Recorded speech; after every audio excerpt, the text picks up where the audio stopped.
যুক্তরাষ্ট্রের বিচার বিভাগের প্রকাশ করা আলোচিত এপস্টেইন নথিতে ভারতের প্রধানমন্ত্রী নরেন্দ্র মোদীর নাম থাকার বিষয়টি পশ্চিমবঙ্গের আসন্ন বিধানসভা নির্বাচনে প্রভাব ফেলতে পারে বলে মনে করা হচ্ছে। বিরোধীরা যেভাবে এই ইস্যুতে বিজেপিকে তোপ দাগাচ্ছে তাতে পশ্চিমবঙ্গের ভোটে অন্যতম নির্ধারক ইস্যু হয়ে উঠবে।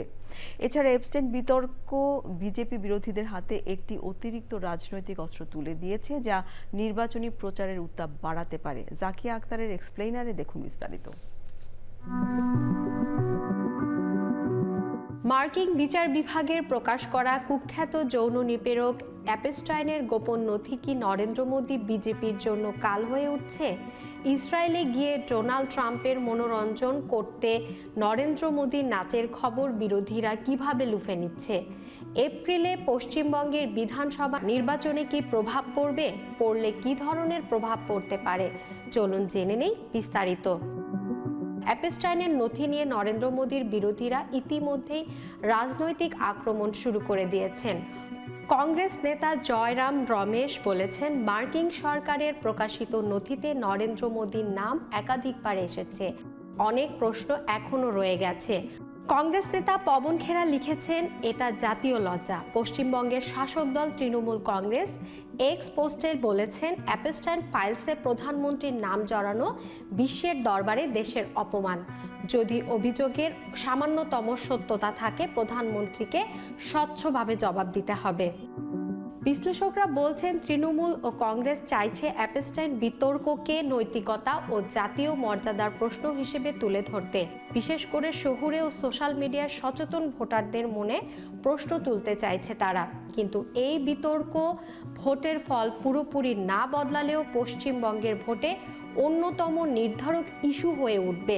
অ্যাপস্টাইন বিতর্ক বিজেপি বিরোধীদের হাতে একটি অতিরিক্ত রাজনৈতিক অস্ত্র তুলে দিয়েছে, যা নির্বাচনী প্রচারে উত্তাপ বাড়াতে পারে। মার্কিন বিচার বিভাগ সম্প্রতি কুখ্যাত যৌন অপরাধী জেফ্রি অ্যাপস্টাইন সংক্রান্ত বিপুল পরিমাণ নথি প্রকাশ করেছে। তার মধ্যে 2017 সালে একটি কথিত ইমেইলে ভারতের প্রধানমন্ত্রী নরেন্দ্র মোদীর নাম উল্লেখ থাকার দাবি সামনে আসে। ওই ইমেইলে অ্যাপস্টাইন দাবি করেন, মোদী নাকি তার পরামর্শ মেনে ইসরায়েল সফরের সময় সাংস্কৃতিক অনুষ্ঠানে অংশ নেন যুক্তরাষ্ট্রের তৎকালীন প্রেসিডেন্ট ডোনাল্ড ট্রাম্পের স্বার্থে।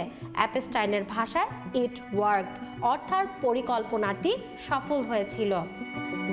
তবে বিরোধীরা এটিকে লুফে নিলেও অভিযোগ পুরোপুরি খারিজ করেছে ভারত সরকার। দেশটির পররাষ্ট্র মন্ত্রণালয় বলছে, এটি একজন দণ্ডিত অপরাধীর ভিত্তিহীন ও কল্পনাপ্রসূত দাবি। প্রধানমন্ত্রী ইসরায়েল সফর ছিল সম্পূর্ণ সরকারি ও স্বচ্ছ। বিজেপি নেতা সম্বিত পাত্র বলেন, মোদী ও অ্যাপস্টাইনের মধ্যে কোনো যোগাযোগের প্রমাণ নেই। কংগ্রেস ইমেইলের ভাষা বিকৃত করে বিভ্রান্তি ছড়াচ্ছে। এখানে স্মরণ করে রাখা যেতে পারে, নরেন্দ্র মোদীর বিরুদ্ধে কোনো যৌন নিপীড়ন, মানব পাচার বা অ্যাপস্টাইনের অপরাধে যুক্ত থাকার অভিযোগ নেই। তার বিরুদ্ধে কোনো ফৌজদারি মামলা নেই। পুরো বিতর্কটি একটি ব্যক্তিগত ইমেইলের দাবি ঘিরে রাজনৈতিক বিতর্ক।